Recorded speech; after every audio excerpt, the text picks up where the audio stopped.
জনতা সম্পর্কে একটু কথা বলতে চাই। এই তৌহিদি জনতা বলতে এটা মুখের কথা, কথার কথা। এরা কখনোই তৌহিদি জনতা নয়, কারণ জনতা কখনো তৌহিদি হতেই পারে না। তাই বলতে চাই, তৌহিদ রাজ্যে বসবাস করে মুমিনগণ। হ্যাঁ, এখন এই তৌহিদ রাজ্যে যে বলা হয়েছে তৌহিদি জনতা, এই সম্পর্কে একটু বলতে চাই। জিন এবং ইনসান এরা কেহই তৌহিদ রাজ্যে বসবাস করে না। জিন এবং ইনসান এরা কেহই তৌহিদ রাজ্যে বসবাস করে না। তৌহিদ রাজ্যে বসবাস করে মুমিনগণ। মুমিন ব্যতীত আমানু তৌহিদ রাজ্যে বসবাস করে না। তৌহিদ রাজ্যে কামনা বাসনা তথা শয়তানের প্রবেশ হারাম। তৌহিদ রাজ্যের মধ্যে। আসসালামু আলাইকুম ওয়া রাহমাতুল্লাহি ওয়া বারাকাতুহু। সুপ্রিয় দর্শক মণ্ডলী, আজকে আমি আপনাদের সামনে এসেছি একটি বিষয় নিয়ে একটু আলোচনা করার জন্য। আমি আজকে একটি খবরে দেখলাম যে আমাদের বাংলাদেশে মাদারীপুর জেলায় একটি ঘটনা, সেই ঘটনা সম্পর্কে নিয়ে আমি আলোচনা করব। বিসমিল্লাহির রহমানির রহিম। আল্লাহ রাব্বুল আলামিন কুরআনুল মাজিদে বলেছেন, ইরশাদ করেছেন, ওয়ান নাজমু ওয়াশ শাজারু ইয়াসজুদান। অর্থ হচ্ছে আকাশের তারকাগুলো এবং গাছগুলো সেজদা করছে।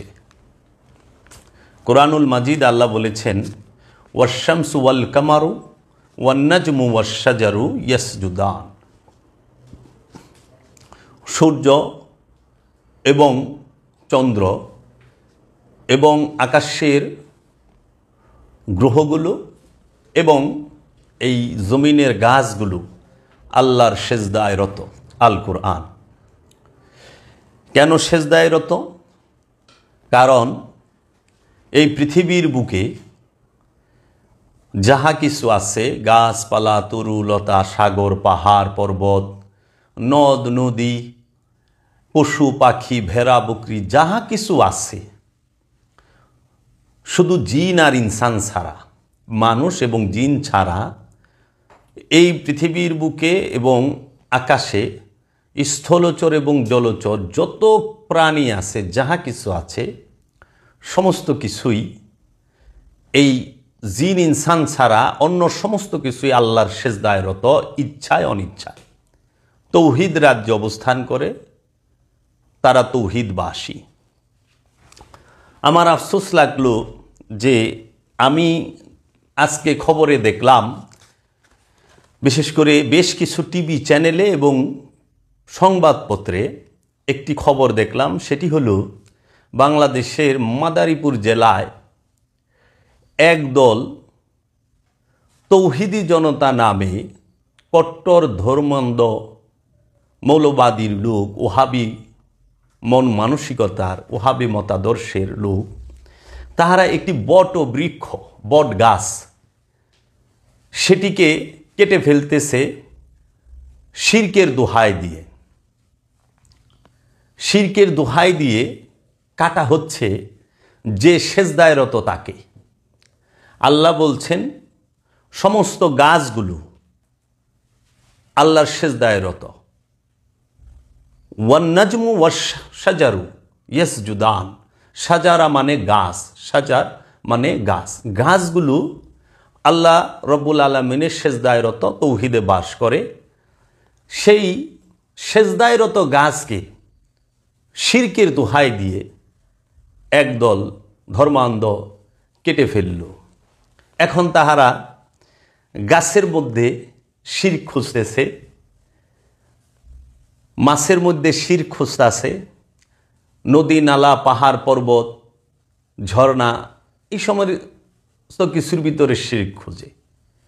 এদের শিরক সম্পর্কে বিন্দু মাত্র ধারণা নাই এবং এদের তৌহিদ সম্পর্কেও ধারণা নাই। এটা সম্পূর্ণ অজ্ঞতার কারণে, মূর্খতার কারণে, বর্বরতার কারণে হয়েছে, যেটা আমাদের সমাজে কাম্য নয়। এমনি জলবায়ু পরিবর্তনে কারণে ঋতুর পরিবর্তন হচ্ছে এবং অবাধে গাছপালা তরুলতা, মানুষ বন জঙ্গল নিধন করতেছে, কাটার কারণে আমাদের আবহাওয়ার অনেক পরিবর্তন হচ্ছে, দেশের ক্ষতি হচ্ছে, বিশ্ব জলবায়ুরও ক্ষতি হচ্ছে, আমরা বিভিন্ন প্রকার বিপদ আপদের সম্মুখীন হচ্ছি। এই নিয়ে যদি প্রতিবাদ না করা হয় তাহলে আমাদের দেশের এই ধর্মান্ধ, এই যারা জ্ঞানহীন শিরক সম্পর্কে এবং তৌহিদ সম্পর্কে, তারা এই দেশের যত বট বৃক্ষ আছে সবই একটা একটা করে কাটা শুরু করবে। এটা তো শিরক নয়, এটা হলো প্রতিহিংসা। প্রতিহিংসা, কারণ আল্লাহ নিজে বলছেন সমস্ত গাছগুলো আল্লাহর সেজদায় রত, আল্লাহর ইচ্ছা ছাড়া লড়ে না, আল্লাহর ইচ্ছা ছাড়া একটি পাতাও গাছের লড়ে না। সেই সেজদায় রত গাছকে শিরকের দোহাই দিয়ে কেটে ফেলা হচ্ছে। তা আমাদের জানা উচিত যে শিরক কাকে বলে। আজকের আমার আলোচনার একটু মূল বিষয় হইল শিরক এবং তৌহিদ। শিরক, সেজদা, তৌহিদ। তো প্রথমে যেহেতু শিরকের দোহাই দিয়ে তৌহিদবাসীকে নিধন করা হচ্ছে, শিরকের দোহাই দিয়ে তৌহিদকে হত্যা করা হচ্ছে, তৌহিদবাসীকে হত্যা করা হচ্ছে, কারণ গাছগুলো তৌহিদে অবস্থান করে, আল্লাহর সেজদায় রত, তাদেরকে ধ্বংস করা হচ্ছে। তাও ধর্মের দোহাই দিয়ে, জরুরতে অনেকেই কাটে, কিন্তু আমরা চাই যেন মানুষের মধ্যে ধর্মীয় সম্পর্কে ভুল ধারণা না থাকে। আমি শিরক সম্পর্কে বলতে চাই, কুরআনুল মাজিদে শিরক সম্পর্কে অনেক আয়াতই আসছেন। সেই রকমভাবে সূরা নেসায়, সূরা নেসার মধ্যে সূরা নেসার 48 নম্বর আয়াতে আল্লাহ রাব্বুল আলামিন বলতেছেন, ইন্নাল্লাহা লা ইয়াগফিরু আইয়ুশরাকা বিহি ওয়া ইয়াগফিরু মা দুনা যালিকা লিমান ইয়াশাউ। নিশ্চয়ই আল্লাহ তাহার সাথে শিরককারীকে ক্ষমা করিবেন না এবং উহা ব্যতীত যাহাকে ইচ্ছা তিনি ক্ষমা করিবেন। ওয়ামান ইউশরিক বিল্লাহি ফাকাদ ইফতারা ইসমান আজিমান। এবং যেই ব্যক্তি আল্লাহর সাথে শরিক করে সুতরাং অবশ্যই সে সর্বোচ্চ পাপের অধিকারী। আমরা এখানে বুঝতে পারলাম যে আল্লাহ শিরিকের গুনাহ ক্ষমা করবেন না, শিরিক বাদে অন্য সকল গুনাহ হয় আল্লাহ ক্ষমা করবেন, এবং আল্লাহ বলেছেন অবশ্যই সর্বোচ্চ পাপে হচ্ছে শিরক। এখন এইখানে বলা যায় যে শিরক কাকে বলে, শিরক কোথায় অবস্থান করে, শিরকের অবস্থান কোথায় এবং শিরক কাকে বলে। শিরক এইটি কখনোই ভেতরের বিষয় নয়। শিরক এটা আরবিতে বলা হয় ইউশরিক। ইউশরিক মানেই হচ্ছে শিরক। শিরকের বাংলা হচ্ছে অংশীদার, আল্লাহর সাথে কাহকে রাখা। আল্লাহ যে স্থানে থাকে সেই স্থানে অন্যকে রাখা শিরক। আল্লাহ বাদে অন্য কাহারও ইবাদত করাই শিরক। আল্লাহ বাদে অন্য কোনো কিছুর ইবাদত করাই শিরক। শিরক ভিতরের বিষয়, বাহিরের বিষয় নয়।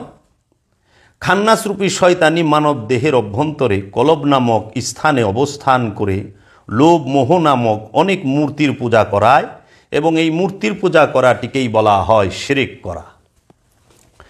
শিরক বাহিরের বিষয় নয়, ভিতরের বিষয়। ইবাদত দাসত্ব দুই জনের করা হয়। কোরআনে আল্লাহ বলছেন ইবাদত করে আল্লাহর যারা বান্দা তাহারা আল্লাহর, আর ইবাদত হয় শয়তানের। আল্লাহ কোরআনে বলছেন ওয়াবুদু রব্বাকুম হাত্তা ইয়াতিকাল ইয়াকিন, তোমরা তোমার রবের ইবাদত করো বিশ্বাস অর্জিত হওয়ার আগ পর্যন্ত। আল কোরআন। আর আল্লাহ নিষেধ করেছেন লা তা'বুদুশ শাইতান ইন্নাশ শাইতানা লাকুম আদুউম মুবিন, হে মানুষেরা তোমরা শয়তানের দাসত্ব করিও না, নিশ্চয়ই শয়তান তোমাদের জন্য প্রকাশ্য শত্রু। তো কাজেই ইবাদত দুইজনের করা হয়, একটি হইল রবের ইবাদত করা হয়, আল্লাহর ইবাদত করা হয়, আরেকটি হইল শয়তানের দাসত্ব করা হয়। আল্লাহ নিজে বলছেন। এখন শয়তানের দাসত্বটা সাধারণ মানুষ বুঝতে পারে না। শয়তানের দাসত্বটা কি আসলে? শয়তানের দাসত্বটা হচ্ছে ষড়রিপুর গোলামি করা।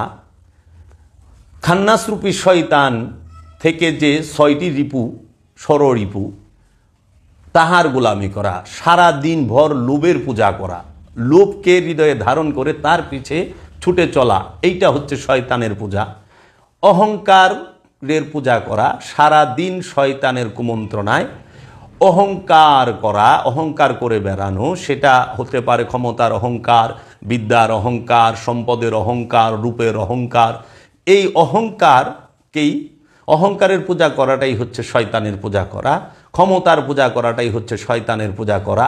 শক্তির পূজা করাই হচ্ছে শয়তানের পূজা করা। সম্পদের পূজা করাই হচ্ছে শয়তানের পূজা করা। কারণ এই সমস্ত পূজাগুলো করাই হয় লোভ মোহের কারণে। আল্লাহ বলছেন, তুমি ক্ষমতার পূজা করো না, তুমি ক্ষমতার দাসত্ব করো না, তুমি আল্লাহ এবং আল্লাহর রসুলকে অনুসরণ করো। তুমি লোভের পূজা করো না, তুমি আল্লাহ আল্লাহর রসুলের অনুসরণ করো, দাসত্ব করো। তুমি অহংকারের পূজা করো না, কাম ক্রোধের পূজা করো না, মোহের পূজা করো না, তুমি আল্লাহ এবং আল্লাহর রসুলের অনুসরণ করো, আল্লাহ এবং আল্লাহর রসুলের দাসত্ব করো। এখন আমাদের সমাজে শিরক সম্পর্কে ধারণা নাই বিদায় মানুষ শিরকের দোহাই দিয়ে তৌহিদে অবস্থান করে যে বৃক্ষ, সেই গাছকে তারা শিরকের অপবাদ দিয়ে, শিরকের দোহাই দিয়ে কর্তন করছে। আসলে বাহিরে শিরক থাকে না। শিরক কাকে বলে? 6 রিপুর বন্ধনটাই শিরক, ষড়রিপুর বন্ধনটাই হচ্ছে শিরক। এই শিরক নিজের ভেতরে অবস্থান করে। বাহিরে তৌহিদ আর তৌহিদ, বাহিরে তৌহিদ আর তৌহিদ। বাহিরে শিরকের কোনো অবস্থান নাই। এই শিরকের গোদামটি হলো আপন নফসের অভ্যন্তরে খান্নাসরূপী শয়তানটি। এই শিরকের জনকই হলো খান্নাসরূপী শয়তান।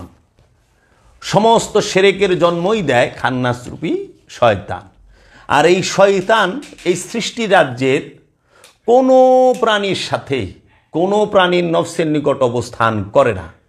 সবাই তৌহিদে বাস করে, শুধু 2টা প্রাণীর নফসের নিকটে কলবের মধ্যে অবস্থান করে। একটি হইল জিন, আরেকটি হইল ইনসান। জিন এবং ইনসানের অন্তরে শিরকের অবস্থান। শিরকের বসবাস মনে, শিরকের বসবাস আপনার অন্তরে, আপনার কলবে, আপনার ইচ্ছার ভেতরে। ওই গাছ কাউকে পূজা করায় নাই, ওই বৃক্ষ কাউকে পূজা করায় নাই। মানুষ সে না বুঝার কারণে ওই গাছকে পূজা করেছে। এটা মানুষের ইচ্ছা যে আমি বৃক্ষটারে পূজা করব, ওই বৃক্ষটারে আমি করব, সম্মান করব। এটা হলো মানুষের ইচ্ছা, এটা শিরক না, এটা শিরক না, এটা শিরক বলা হয় না। শিরক হচ্ছে মানুষের মনের মধ্যে আল্লাহ ছাড়া অন্য কাউকে রাখা।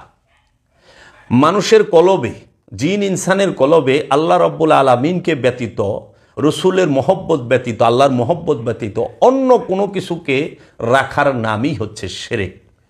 তাই এই শিরক যাহারা করেন তাহাদেরকে ক্ষমা করা হবে না। আর এই শিরক মৃত্যুর আগ পর্যন্ত একটা মানুষের অন্তরে অবস্থান করে। 2 থাকার নামই শিরক। 1 মানে তৌহিদ, 2 থাকাই হচ্ছে শিরক। 2 এর অবস্থানকে শিরক বলা হয়। আল্লাহর সৃষ্টি রাজ্যে 2 এর অবস্থানকে শিরক বলা হয়। তাই মানুষের দেহে 2 থাকে না, মানুষের কলবে 2 থাকে। তথা এক হইল মানুষের কলবে খান্নাস আর নফস, 2 অবস্থান করে। এই 2 এর অবস্থানই শিরক। 1 এর অবস্থান হইতে হবে। শিরক থাকলে নফস অপবিত্র থাকে। সুতরাং এই শিরক হতে মুক্তি লাভের আশায় সৌন্দর্যের অনুশীলন তথা দায়েমি সলাতের নির্দেশটি দেওয়া হয়েছে। এই দায়েমি সলাতটি হতে মুখ ফিরিয়ে নিলে নিজের ধ্বংস নিজের মনের অজান্তেই ডেকে আনে। সুতরাং যারা দায়েমি সলাতের অনুশীলন করে আল্লাহ বান্দা হয়েছেন। দায়েমি সলাত করে তো কাজেই একটি নফসের সঙ্গে যতক্ষণ খান্নাস যুক্ত থাকবে ততক্ষণ সেই নফসটি শিরকে বাস করে। নফসের শুদ্ধিকরণ তথা শিরক হতে মুক্তি পেতে হলে খান্নাসকে কেমন করে তাড়িয়ে দিতে হবে সেই শিক্ষায় শিক্ষিত করার জন্যই একজন রসুলের প্রয়োজন। হযরত ইব্রাহিম আলাইহিস সালাতু ওয়াস সালাম আদর্শ এবং পরিপূর্ণ দর্শনটি একমাত্র মূর্খরা ছাড়া আর কেহই অপছন্দ করে না। মূর্খরা নিজেদের কর্মফলের কারণে জগৎগুরু হযরত ইব্রাহিম আলাইহিস সালাতু ওয়াস সালামের নির্দেশিত পথে মুক্তি না নিয়ে এবং মুমিন না হয়ে কুলসিত বস্তুবাদের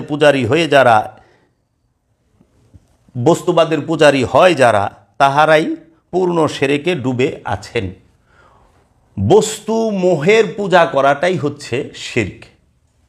বস্তু মোহের সাথে যারা জড়িত তারাই শিরকের মাঝে ডুবে আছেন। বস্তু মোহটাই শিরক।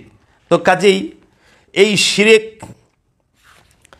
করলে আল্লাহ রাব্বুল আলামিন তাকে ক্ষমা করেন না। শিরক হচ্ছে সমস্ত গুনাহের তথা পাপের তথা খান্নাস রূপের মূল শিকড়। ঠিক তৌহিদ হচ্ছে সমস্ত নেকির, কল্যাণের এবং ভালো জিনিসের বুনিয়াদ। মাটি ও পাথরের মূর্তির পূজা এটা তো শিরকে জলি এবং খান্নাসের পূজা তো শিরকে খফি। হিন্দু থেকে মুসলমান হলে এবং মন্দিরে মূর্তির পূজা ছেড়ে দিয়ে মসজিদের নামাজ পড়লে কি শিরক মুক্ত হয়? তাহলে যে মানুষ কোনো প্রকার মূর্তি মানে না তারা কি শিরক মুক্ত? ফাহিমুল কুরআন। মানুষ দুনিয়ার বিষয় রাশির মধ্যে ডুবে থাকে এবং এই ডুবে থাকাটাই অত্যন্ত স্বাভাবিক একটি ব্যাপার। তাই আল্লাহ মসজিদুল হারামে আশ্রয় নেবার নির্দেশ দিয়েছেন। যদি কোনো ব্যক্তি মসজিদুল হারামে একবার আল্লাহর রহমতে আশ্রয় নিতে পারে তাহলে কর্মগুলো সেই মানুষের জন্য শিরক না হয়ে বরং ইবাদতে পরিণত হয়ে যায়। মসজিদুল হারামে খান্নাসরূপী শয়তানের অবস্থানটি থাকে না এবং থাকার বিধানটিও দেওয়া হয়নি। সুতরাং মসজিদুল হারামে অবস্থান করে যে কোনো কাজই করুক না কেন সেই কাজটিও বন্দেগী রূপে পরিগণিত হয়। সুতরাং শিরক ও বন্দেগী উভয়ই বাহিরের বিষয় নয় বরং একান্তই মনোজগতের বিষয়। তো কাজেই এই শিরক সম্পূর্ণ মনের বিষয়। খান্নাস রূপী শয়তানকে নিয়ে যে নফস অবস্থান করে তিনি শিরকের মাঝে ডুবে আছেন। কলবের মধ্যে শয়তানের অবস্থান থাকলেই শিরকের মধ্যে ডুবে আছে। যেই কলবের মধ্যে, যেই অন্তরের মধ্যে, যেই মনের মধ্যে লোভ আছে, হিংসা আছে, অহংকার আছে, কামনা আছে, বাসনা আছে, মোহ আছে এবং তার ভিতরে গীবত কাজ করে, সেই শিরকের ভিতরে ডুবে আছে। এই শিরক মুক্ত হইতে হইলে দায়েমি সালাত আপনাকে করতেই হবে। তাই আল্লাহ তাগিদ দিয়েছেন শিরক মুক্ত হয়ে তুমি কি করো? তৌহিদে প্রবেশ করো, সেজদায় অবস্থান করো, সেজদার মধ্যে আশ্রয় নাও। তো কাজেই এখন তৌহিদ বলতে কি বোঝায় সেটাও আমাদের বলতে হবে, সেজদা বলতে কি বোঝায় সেটাও বলতে হবে। শিরক ধ্বংস হয় সেজদা করলে। তো সেজদা আসলে কি? মাথা নত করা, এটি হচ্ছে আনুষ্ঠানিক সেজদা, মেজাজি সেজদা, রূপক সেজদা, মেটাফরিক্যাল সেজদা। তাহলে আসল সেজদা কি? সেজদা অর্থ কি? সেজদা বলতে কি বোঝায়? আমরা যাকে সেজদা বলে জানি তথা প্রচলিত কথায় যাকে সেজদা বলে সবাই মেনে নেই, উহাই কি সেজদা? সেজদার অর্থ হলো আত্মসমর্পণ, নিজেকে সম্পূর্ণরূপে বিলিয়ে দেওয়া, আপন সত্তাকে পরম সত্তার কাছে নির্বাণ করা তথা বিলীন করে দেওয়া, আপন ইচ্ছায় তথা নিজের স্বাধীনতায় না চলাকেই সেজদা বলে। আকাশের তারা এবং জমিনের গাছপালা আল্লাহর অনন্ত বিধানে তথা আইনের মধ্যে সম্পূর্ণরূপে দাসত্ব করছে। ইহাদের আপন ইচ্ছামতো নিজের খেয়াল খুশি মতো চলাফেরা করার অধিকার নেই। আপন খেয়াল খুশি মতো চলার অধিকার ইহাদের মতো সমস্ত ফেরেশতাদেরকেও দেওয়া হয়নি তথা আসল তথা ইসলামে বর্ণিত সেজদা হয় না।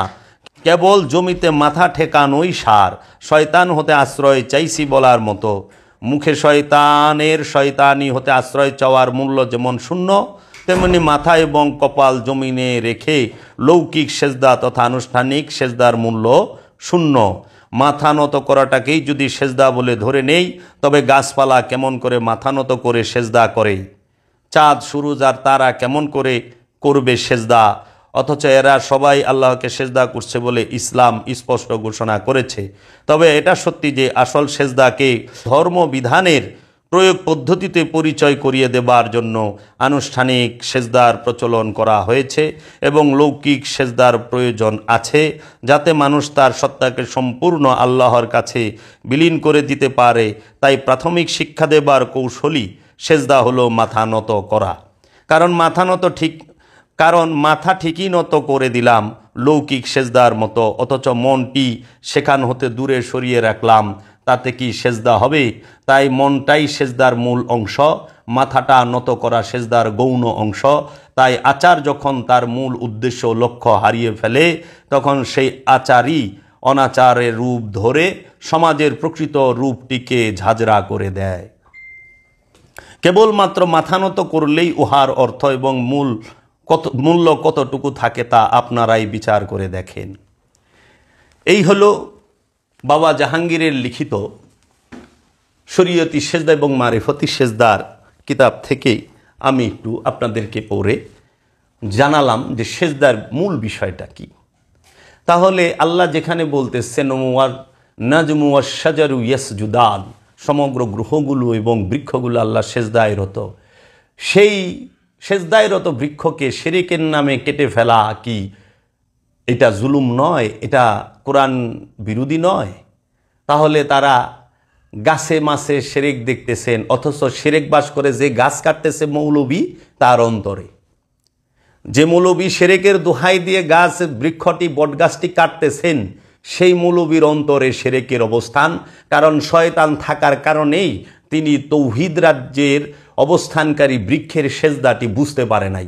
তিনি মনে করেছেন ওই বৃক্ষ সামনে যদি কেউ যায় ভক্তি শ্রদ্ধা করে শিরক হয়ে গেল। শিরক থাকে ওই ব্যক্তির মনে, বৃক্ষের নিচে না। কারণ এই বৃক্ষ আমাদের অক্সিজেন দিচ্ছে, ছায়া দিচ্ছে, ফল ফুল দিচ্ছে, এবং এই বৃক্ষের নিচে এবং বৃক্ষের উপরে বৃক্ষের মধ্যে শুধু যে মানুষই ছায়া পায় তা না, বহু পাখি এবং পশুরা এর ছায়ার মধ্যে এবং এই বৃক্ষের মধ্যে অবস্থান করে, এবং এই বৃক্ষের ফল থেকে অনেক পশু পাখি খাদ্য আহরণ করেন এবং সে প্রকৃতির ভারসাম্যকে রক্ষা করে। তাই আমরা নিজের অন্তরে থাকা লোভ মোহকে যেন ওই করাতের দিয়ে কাটার মতো ঘষে ঘষে কর্তন করতে পারি। লোভ মোহ হিংসা অহংকার কামনা বাসনা, শক্তির পূজা ক্ষমতার পূজা এবং আমরা সম্পদের পূজা যেন ছাড়তে পারি। এইটাকে যেন ওই যে বৃক্ষগুলোকে কাটতেছে যে মৌলবী সাহেবরা এই করাত দিয়ে এইরকম কাটতে পারি অন্তরে লোভ মোহকে। বৃক্ষকে কাটলে শিরক মুক্ত হবে না। এখন যারা গাছটি কাটছেন তাদের যদি জিজ্ঞেস করি, আপনারা তো তাহলে শিরক কেটে ফেললেন, বাংলাদেশ থেকে কি শিরক শেষ? যেই দেশে কোনো মূর্তি নাই সেই দেশে কি শিরক মুক্ত? যেই দেশে কোনো বটগাছ নাই সেই দেশ কি শিরক মুক্ত? ইসরায়েলে তো মূর্তি নাই, ইসরায়েলে বটগাছও নাই, ইসরায়েল কি শিরক মুক্ত? একটু উত্তরটা দিবেন। আপনারা কোন রাজ্যে কোন জায়গায় বসবাস করেন? এই একবিংশ শতাব্দীতে বিজ্ঞানের যুগে, সায়েন্স টেকনোলজির যুগে এই রকম অজ্ঞেয়বাদ মূর্খতা আমরা সমাজে দেখতে হয়। ধর্মের দোহাই দিয়ে মানুষকে আঘাত করতেছে, ধর্মের দোহাই দিয়ে মানুষকে হত্যা করতেছে। এখন ধর্মের দোহাই দিয়ে, শিরকের দোহাই দিয়ে গাছও রেহাই পায় না, মাছও রেহাই পায় না। এ কোন আজব দুনিয়ায় আল্লাহ বাস করি? মাথায় ধরতে চায় না যে শিরক কি, এইটাই বুঝলো না। শয়তানকে সঙ্গে নিয়ে কলবে নিয়ে অবস্থান করাই শিরক। শিরকের অবস্থান একমাত্র জিন আর ইনসানের অন্তরে। আর শিরক হইতে মুক্ত হইতে হইলে আল্লাহ রসুলের কাছে বায়াত হয়ে আল্লাহ রসুলের শিক্ষা অনুযায়ী দায়েমি সলাত করে, সিয়াম করে, কুরবানি করে, জাকাত দিয়ে, হজ করে শিরক মুক্ত হইতে হয়। শিরক মুক্ত হইতে হয় দায়েমি সলাতের মাধ্যমে। আল্লাহ রসুলের সাথে সর্বক্ষণ সংযোগ যোগাযোগ প্রচেষ্টায় লিপ্ত থেকে নিজের মধ্যে থাকা নফসের সাথে মিশে থাকা খান্নাস রূপী শয়তান হতে মুক্ত হয়ে তৌহিদ রাজ্যে প্রবেশ করতে হয়। আর যাদের সাথে শয়তান আছে, যাদের নফসের সাথে, তাদের জন্যই জান্নাত জাহান্নাম এবং ভালো মন্দ অবস্থান করে। যেই নফসের সাথে কোনো প্রকার খান্নাসকে দেওয়া হয় নাই, তার সাথে জান্নাত জাহান্নামের কোনো সম্পর্ক নাই। এর জন্য বৃক্ষ জাহান্নামীও না, জান্নাতীয় না, কারণ বৃক্ষের সাথে শয়তান নাই। বৃক্ষ তৌহিদে বাস করে, আল্লাহর সেজদায় রত, ইচ্ছায় অনিচ্ছায় তাহারা আল্লাহর সেজদায় রত। এর জন্য তৌহিদবাসী যারা, তাদের জন্য জান্নাত জাহান্নামের কথা বলা হয় নাই, এবং কোনো প্রকার এবাদত বন্দিকি যে আনুষ্ঠানিক সেটাও নাই। তারা দায়েমি ইবাদতে আছেন, সর্বক্ষণ সেজদায় আছেন, এবং এই গাছপালা তরুলতা সব সময় আল্লাহর তাসবিহ পাঠ করে। ইউসাব্বিহু লিল্লাহি মা ফিস সামাওয়াতি ওয়া মা ফিল আরদ। এই আসমান জমিনে যাহা কিছু আছে সমস্ত কিছু আল্লাহর তাসবিহ পাঠ করে, শুধু দুইটা সৃষ্টি বাদে, দুইটা প্রাণী বাদে, একটি জিন আর একটি ইনসান। ওমা খালাকতুল জিন্নি ওয়াল ইনসা ইল্লা লিয়াবুদুনি। আমরা কি জিন এবং ইনসানকে আমার দাসত্ব করার জন্য, ইবাদত করার জন্য তৈরি করি নাই? মানুষ ইচ্ছা করলে ইবাদত করতেও পারে, নাও করতে পারে। মানুষকে ব্যক্তি স্বাধীনতা দেওয়া হয়েছে, তার দরুন মানুষ শিরকও করে, আবার আল্লাহর দাসত্বও করে। তাই অন্য কোনো প্রাণীকে ব্যক্তি স্বাধীনতা দেওয়া হয় নাই, কোনো গাছপালা তরুলতাকে ব্যক্তি স্বাধীনতা দেওয়া হয় নাই। তার জন্য তারা শুধু আল্লাহর দাসত্বই করে, আল্লাহর সেজদায় রত। কিন্তু মানুষের ইচ্ছা, স্বাধীন সীমিত ইচ্ছা শক্তির কারণে সে আপনার আল্লাহর সেজদায় ইচ্ছা করলে যাইতেও পারে, আবার ইচ্ছা করলে দুনিয়ামুখী হইতে পারে। তাই শয়তান নিয়ে অবস্থান করা শিরক, অহংকার নিয়ে অবস্থান করা শিরক। যার অন্তরে অহংকার আছে সেই শিরকে ডুবে আছে। যে শক্তির পূজা করে, ক্ষমতার পূজা করে, সম্পদের পূজা করে, তাহারাই শিরকে আছে। যাহারা এই দেহের পূজা সর্বক্ষণ করে, সংসারের পূজা করে, তাহারাই শিরকে ডুবে আছে। আর যাহারা আল্লাহ ও আল্লাহর রসুলের অনুসরণ করে, আল্লাহর দাসত্ব করে, আল্লাহর হুকুমের মধ্যে নিজের ইচ্ছাকে সম্পূর্ণরূপ উৎসর্গ করেছেন, তারাই তৌহিদ রাজ্যে অবস্থান করে খান্নাস মুক্ত হয়ে। তাই তৌহিদবাসী যারা, তাহারা কখনোই শিরক করে না। তাই আপনারা শিরকের দোহাই দিয়ে অন্তত বাংলাদেশের বট গাছগুলা রেখাইতেন না। যা করছেন তৌবাতিল্লাহ কাইরা, মনের ভিতরে যে অহংকার, সেই অহংকারকে আপনারা দায়েমি সলাতের মাধ্যমে সেইটাকে মুসলমান করেন। মুসলমানিত্ব এটা অন্তরের কলবের বিষয়, এটা বাহিরের বিষয় না। এবাদত অন্তরের বিষয়, মনের বিষয়। সেটাকে দৈহিকভাবে প্রকাশ করতে হয়, ইকরার করতে হয়, কিন্তু পবিত্র করতে হবে কলবকে, মনকে। শিরক বাস করে মনে। তো কাজেই শয়তানের পূজা ছাড়েন, অহংকারের পূজা ছাড়েন। যে মানুষ শয়তানের পূজা করে সেই শিরকে ডুবে আছে।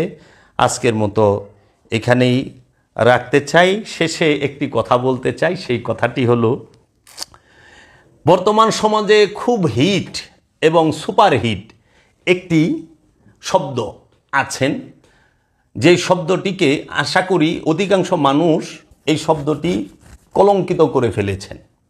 সেই শব্দটি হলো তৌহিদি জনতা। তৌহিদি জনতা নিয়ে একটি আলোচনা। তৌহিদি জনতা কখনোই হয় না, জনতা কখনো তৌহিদি হয় না। তাই বলতে চাই, তৌহিদ শব্দের অর্থ কি? তৌহিদ শব্দের অর্থ একত্ববাদ। আল্লাহর রাজ্যকেই তৌহিদ বলা হয়। আল্লাহর রাজ্যকে বলা হয় তৌহিদ। যেই রাজ্যে শুধু আল্লাহই আছেন, আর কেহই নাই, যেই রাজ্যটি আল্লাহময় হয়ে আছেন, যে রাজ্যটি আল্লাহর মধ্যে অবস্থান করে, যাহা কিছু আল্লাহর মধ্যে অবস্থান করে এবং যাহা কিছুর মধ্যে শুধু আল্লাহই অবস্থান করেন, তাকেই তৌহিদ রাজ্য বলা হয়। জিন এবং ইনসান এরা কেউ তৌহিদ রাজ্যে বসবাস করে না। তৌহিদ রাজ্যে বসবাস করে মুমিনগণ। মুমিন ব্যতীত আমানু তৌহিদ রাজ্যে বাস করে না। মুমিন ছাড়া আর অন্য কেউ, এমনকি আমানুও তৌহিদ রাজ্যে বাস করে না। তৌহিদ রাজ্যে কামনা বাসনা তথা শয়তানের প্রবেশ হারাম। তৌহিদ রাজ্যে কামনা বাসনা এবং শয়তানের প্রবেশ হারাম। তাই যারা ক্ষমতার পূজা করেন, অহংকারের পূজা করেন, শক্তির পূজা করেন, সম্পদের পূজা করেন, তাহারা ক্ষমতায় যাওয়ার জন্য যখন তৌহিদি জনতা নামে স্লোগান দেন, তারা সম্পূর্ণরূপে কোরআন বিরোধী কথাই বলেন। কারণ জনতা কখনো তৌহিদে বাস করে না। তৌহিদে বাস করে খান্নাস মুক্ত, শয়তান মুক্ত মহাপুরুষ মুমিনগণ, আল্লাহর মুমিন বান্দারা। তৌহিদ রাজ্যে কামনা বাসনা তথা শয়তানের প্রবেশ হারাম, সুতরাং খান্নাসরূপী শয়তান মুক্ত স্থানকে বলা হয় তৌহিদ রাজ্য। আমাদের সমাজে অনেকে ভুলবশত বলে থাকেন তৌহিদি জনতা। জনতা কখনো তৌহিদি হতে পারে না। আমাদের সমাজে অনেকে ভুলবশত বলে থাকেন তৌহিদি জনতা। জনতা কখনো তৌহিদি হতে পারে না, কারণ জনতার সাথে খান্নাসরূপী শয়তান অবস্থান করে। তাই তৌহিদ রাজ্যে জনতা থাকে না। তৌহিদ রাজ্যে অবস্থান করে মুমিন, আল্লাহর দাস, আল্লাহর নবী, আল্লাহর রসুলগণ তৌহিদ রাজ্য পরিচালনা করেন। এক মুমিন আরেক মুমিনের ভাই কেন বলা হয়েছে? কোরআনে কেন বলা হলো না যে এক মুমিন আরেক মুমিনকে পিতা, এক মুমিন আরেক মুমিনকে আত্মীয় কেন বলা হলো না? এক নবী আরেক নবীর পিতা, এক রসুল আরেক রসুলের পিতা, এক অলি আরেক অলির পিতা কেন বলা হলো না? নবীগণ রসুলের পিতা কি? নবীগণ রসুলের পিতা কি? এর পিছনে রহস্য।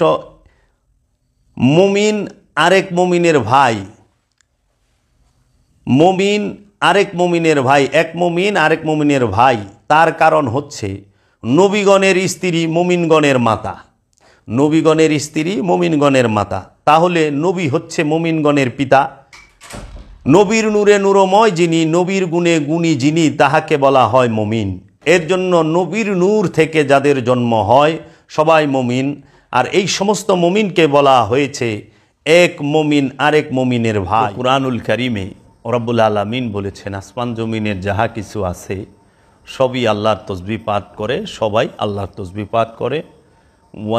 ওয়াশ-শামসু ওয়াল কামারু, সূর্য এবং চন্দ্র, ওয়ান-নাজমু ওয়াশ-শাজারু, এই গ্রহ উপগ্রহগুলো এবং গাছগুলো সবাই আল্লাহর সেজদায় রত। আমি আজকে আপনাদের সামনে একটি বিষয় নিয়ে কথা বলবো। সেই বিষয়টি হচ্ছে যে বর্তমানে আমাদের দেশে একটি কথা খুব মুখে মুখে শোনা যায়।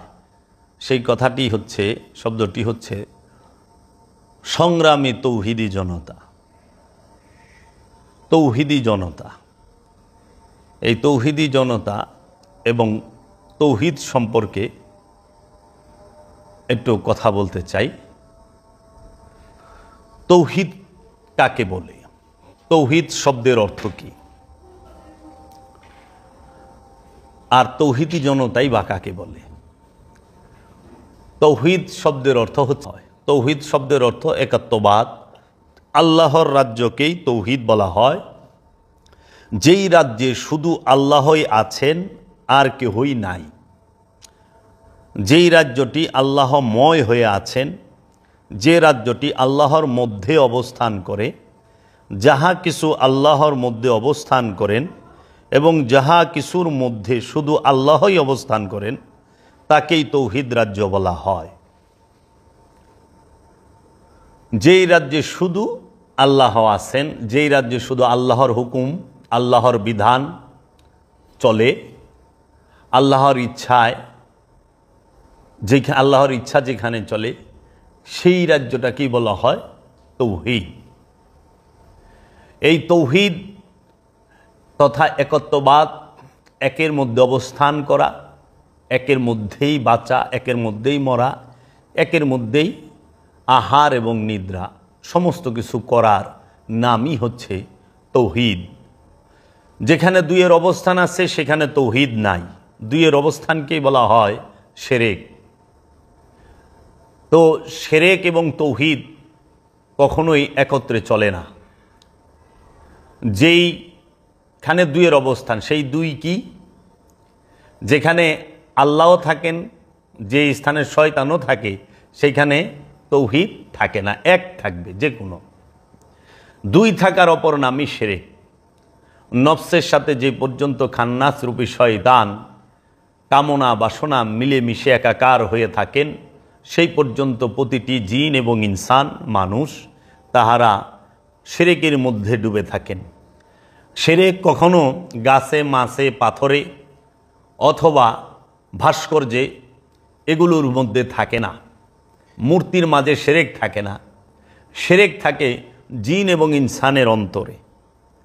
এই জিন এবং ইনসানের অন্তরেই হচ্ছে শিরকের অবস্থান।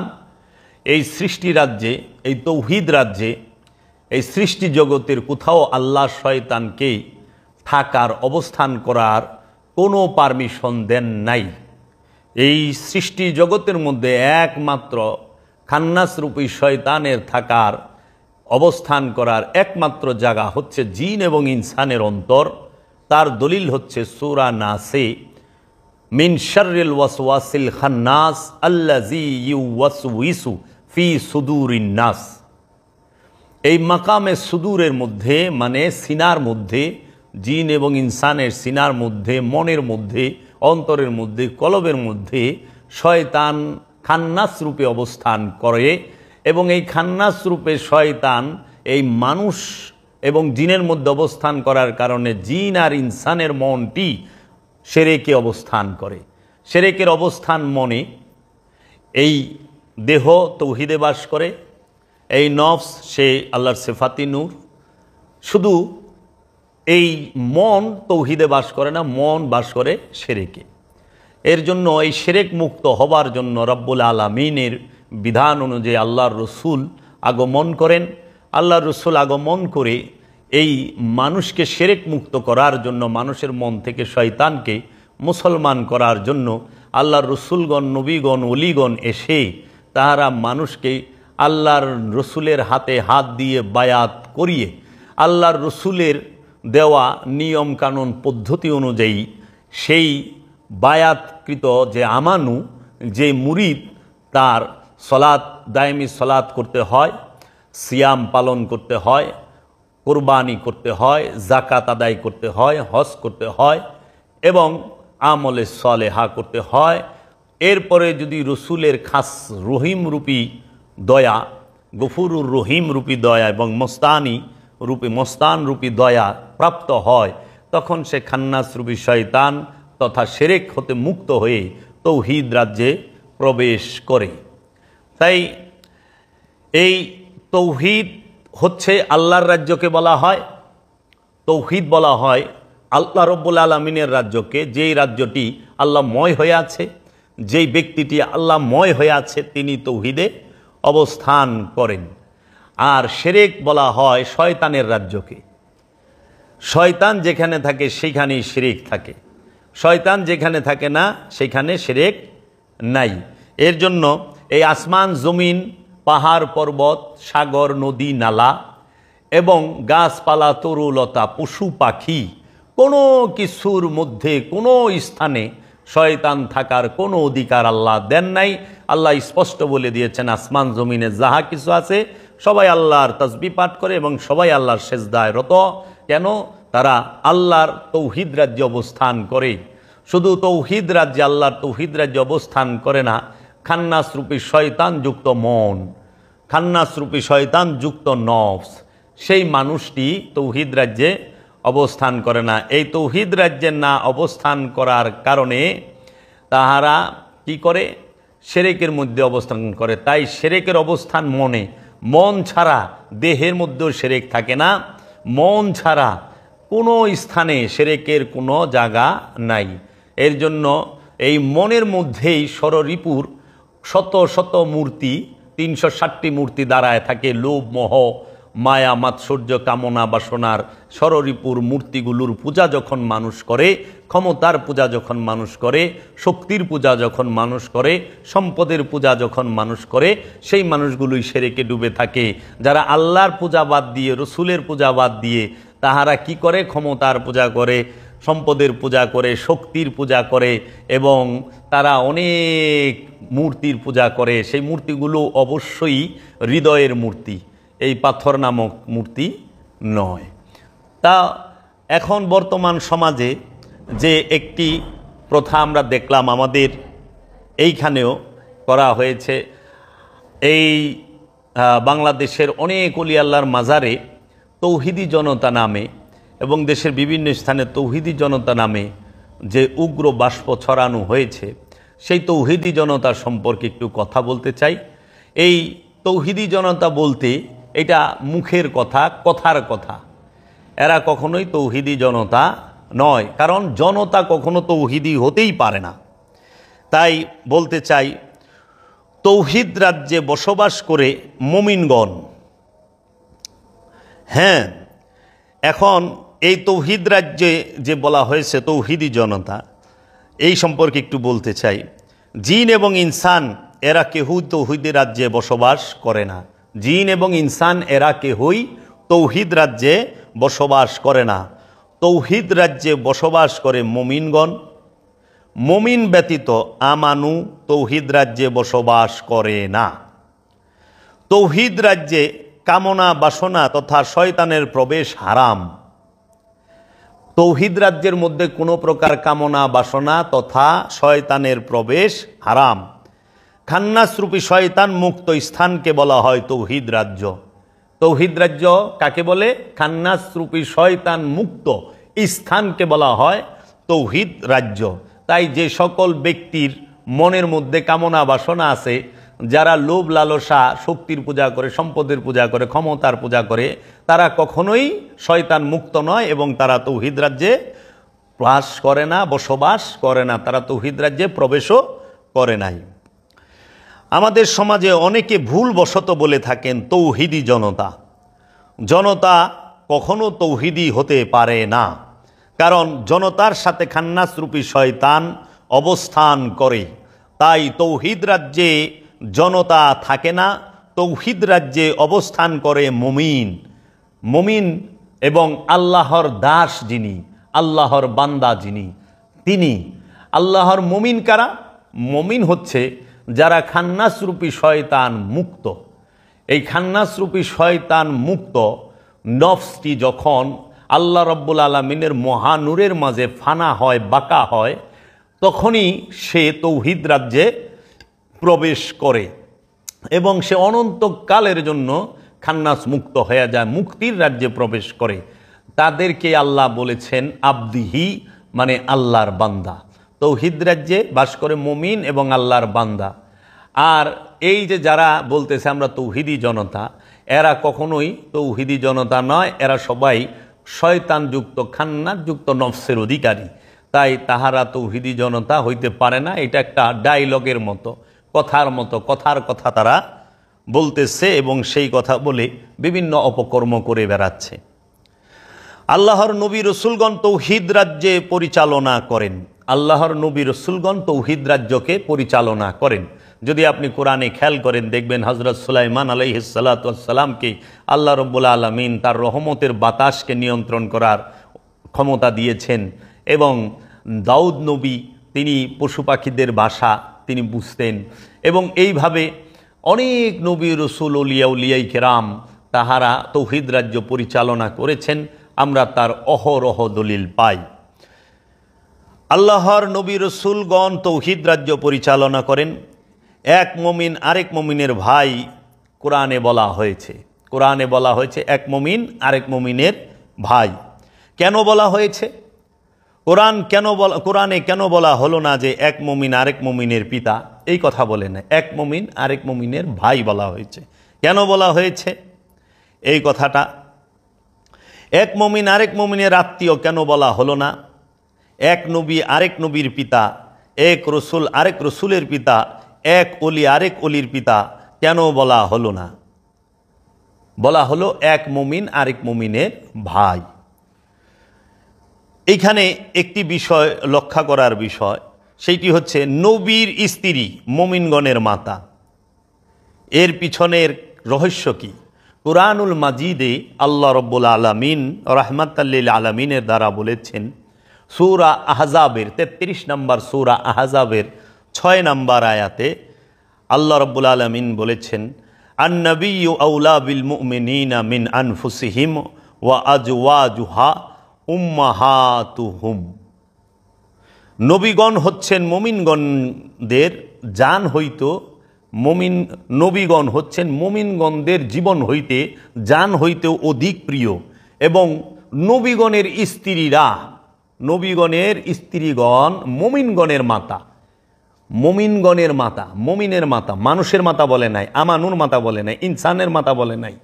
হ্যাঁ, কাফের মুশরিক এদের কথা বলে নাই, মানুষের কথা বলে নাই, আমানুর কথা বলে নাই, মুসল্লির কথা বলে নাই। এখানে বলছে মুমিনের মা, মুমিনগণের মা, নবীগণের স্ত্রী। দলিল সূরা আহজাব আয়াত নাম্বার 6। এই 33 নম্বর সূরা আহজাবের 6 নম্বর আয়াতে বলা হয়েছে যে আল্লাহর নবীগণ হচ্ছেন মুমিনগণদের জানের থেকে অধিক প্রিয় এবং নবীগণদের স্ত্রীগণ হচ্ছে মুমিনগণের মা। তো মায়ের স্বামী তো পিতাই হয়, তাই না? তো কাজেই মুমিনগণ এক মুমিন আরেক মুমিনের ভাই, আর নবীগণ হচ্ছে মুমিনগণের পিতা। এক মুমিন আরেক মুমিনের ভাই, তার কারণ হচ্ছে নবীগণের স্ত্রী মুমিনগণের মাতা। তাহলে নবী হচ্ছেন মুমিনগণের পিতা। নবীর নূরে নূরময় যিনি, নবীর গুণে গুণী যিনি, তাকে বলা হয় মুমিন। এর জন্য নবীর নূর থেকে যাদের জন্ম হয় সবাই মুমিন। আর এই সমস্ত মুমিনদেরকে বলা হয়েছে এক মুমিন আরেক মুমিনের ভাই। তাই কখনো এক মুমিন আরেক মুমিনের পিতা হয় না। কোরআনুল মাজিদ এই কথা বলেছে যে বস্তু এবং যে ব্যক্তি যখন শিরক মুক্ত হয় তখনই সে তৌহিদে প্রবেশ করে।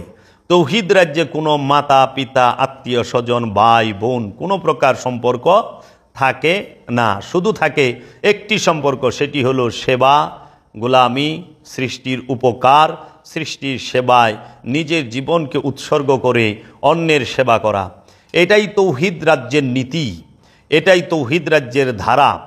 ভাই বোন মা বাবা নাই কোনো গাছপালা তরুলতার কাছে, ভাই বোন মা বাবা নাই এমনকি স্থলচর জলচর এবং আকাশচর যত প্রাণী আছে কাহারও মধ্যে। ব্লাড রিলেশন এবং কোনো রিশতা থাকে না, শুধু একটাই সম্পর্ক থাকে, তারা আল্লাহর কাছে সমর্পিত, সেজদায় রত।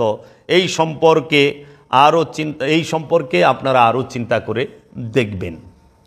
এখন আমাদের সমাজে যে তৌহিদি জনতা বলে ডাকা হয়, তৌহিদি জনতারা বিভিন্ন জায়গায় ধর্মের দোহাই দিয়ে বিভিন্ন মাজারে, বিভিন্ন অলির দরবারে তারা যে হামলা করতেছেন, লুটপাট করতেছেন, চুরি চামারি করতেছেন, এবং আমরা দেখলাম বাটার শোরুম লুটপাট করলো তৌহিদি জনতার নাম দিয়ে, জুতা চুরি করলো।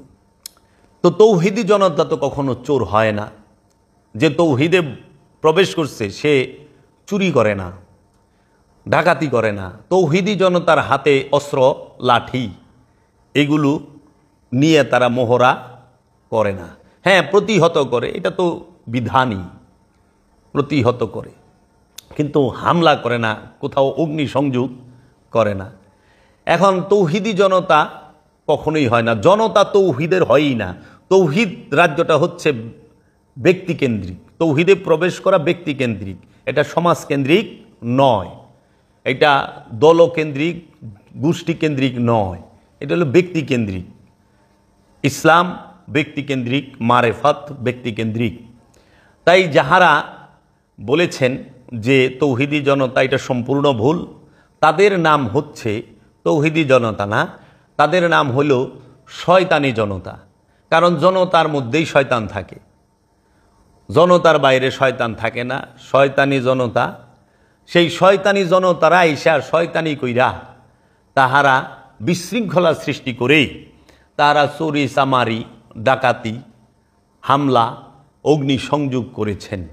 এই শয়তানি জনতারা যেন তৌহিদি জনতা নাম দিয়ে অপকর্ম আর না করতে পারে, সেই দিকে আমাদের সরকার মহোদয়কে এবং আমাদের সমাজের সচেতন মানুষদেরকে এবং জ্ঞানী গুণী মহলকে সজাগ থাকার আহ্বান রইল, এবং আমাদের আইন শৃঙ্খলা বাহিনীর প্রতিও অনুরোধ রইল যেন এই শয়তানি জনতা কখনোই তৌহিদি জনতার ব্যানারে অপকর্ম না চালাতে পারে। জনতা কখনো তৌহিদি হয় না।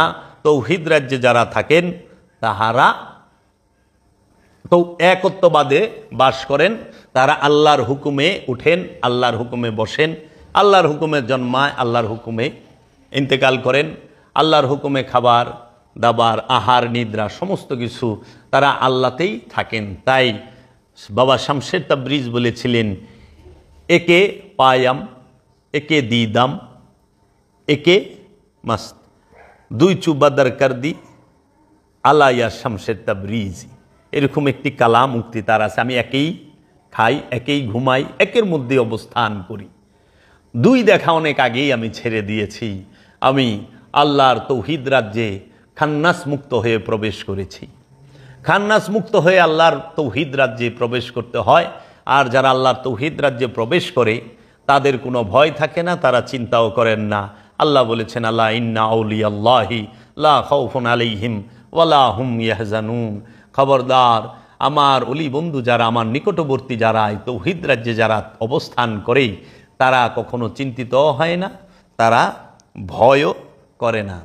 এর জন্য আপনারা সবাই সজাগ থাকবেন। এই শয়তানি জনতাকে, এই দুম্বা চোর, ছাগল চোর, এই গরু চোর, এই মহিষ চোর, টিন চোর, ডেক্সি চোর, ইটা বালি চোর, আলু পেঁয়াজ চোর, ফ্যান চোর, তার চোর, সমস্ত কিছু চোর যারা, লাস্টে বাটাস জুতা চোর, এই চোর কোনো দিন তৌহিদি জনতা হইতে পারে না। এগুলো শয়তানি চোর, এই শয়তানি চোর হইতে সাবধান। এই জন্য ওনারা সমস্ত কিছু চুরি করে, দেখবেন গাছের আম সুদ্ধা চুরি করে ফেলাইছে, এমন চোরের চোর। হ্যাঁ, এই তৌহিদি চোর হইতে, এই তৌহিদি চোর না, শয়তানি চোর, তৌহিদি চোর হয় না, শয়তানি চোর, শয়তানি জনতা থেকে দূরে থাকবেন। কারণ শয়তানের কামই হচ্ছে বিশৃঙ্খলা সৃষ্টি করা। শয়তানের 19 প্রকার ধোকার মধ্যে একটি ধোকা আছে যে কি নিক্ষেপ করে কামনা বাসনা এবং ওয়াসওয়াসা দেয়। হ্যাঁ, তামান্না আলকা, নিক্ষেপ করে কামনা বাসনা এবং ওয়াসওয়াসা দেয়, যেন একে অন্যের উপরে লেলিয়ে দেয়। এটা হলো শয়তানের 19 প্রকার ধোকার মধ্যে এটা একটা ধোকা। তাই শয়তানি জনতা হইতে, শয়তান জনতা হইতে সাবধান। আর আপনারা তৌহিদে যে মুমিন প্রবেশ করেন সেই মুমিনের অনুসরণ করেন, সেই মুমিনের কাছে গিয়ে বায়াত গ্রহণ করেন এবং তার দেওয়া ব্যবস্থাপত্রের মাধ্যমে আপনি মুরাকাবা মুশাহেদার দায়মি সলাত করে এই খান্নাসরূপী শয়তান মুক্ত হয়ে তৌহিদ রাজ্যে প্রবেশ করার চেষ্টা করুন। আপনাদের প্রতি অনুরোধ রইল, আপনারা বাবা জাহাঙ্গীরের লেখা 28টি কিতাব এবং কোরআনুল মাজিদের হুবহু অনুবাদ ও কিছু ব্যাখ্যা আপনারা পড়ে দেখতে পারেন। এবং আপনারা বিভিন্ন লেখকের কিছু কিতাব, যেই রকম সুফি সদরুদ্দিন আহমদ চিশতির কোরআন দর্শন, কেবলা ও সালাত, মসজিদ দর্শন, এই কিতাবগুলো পড়ে দেখতে পারেন। তারপরে আরেকটি আছে শরীফুল ইনসান, মানিকগঞ্জ গোয়ারপাড়া দরবার থেকে লেখা হয়েছে, সেই কিতাবটি পড়তে পারেন। তারপরে বজলুর রহমান সাহেবের 7 সমুদ্র অনন্ত জিজ্ঞাসা পড়ে দেখতে পারেন। সাদুল্লাহ সাহেবের হাদিস সাহিত্যের ইতিহাস, এই বইটি পড়ে দেখতে পারেন। হাদিস সাহিত্যের ইতিহাস, সাদুল্লাহ সাহেব, ইসলাম ও আমরা, এইটিও একটি বই। আরেকটি বই আছে সৈয়দ গোলাম মুর্শেদ সাহেবের কারবালা ও মবিয়া। এই কিতাবগুলো আপনারা পড়ে দেখতে পারেন। আশা করি আপনারা অনেকটাই সত্য জানতে পারবেন। এবং জান শরীফ শাহ সুরেশ্বরী মাওলানার লেখা, জানু বাবার লেখা নূরে হকগঞ্জে নূর, কলকি অবতার এবং সুরেশ্বরী বাবার রচনাবলী, এই কিতাবগুলো পড়ে দেখেন। সত্য অনেক গভীরে লুকিয়ে আছে, সত্য অনেক গভীরে। এই সত্য যদি জানতে চান আপনারা এই চেষ্টাটুকু করে দেখতে পারেন। আর আপনারা সত্য জানার চেষ্টা করুন। এই পর্যন্তই আজকে রাখলাম। আবার সামনে আমরা সেজদা সম্পর্কে আলোচনা করব। আসসালামু আলাইকুম ওয়া রাহমাতুল্লাহি ওয়া বারাকাতুহু।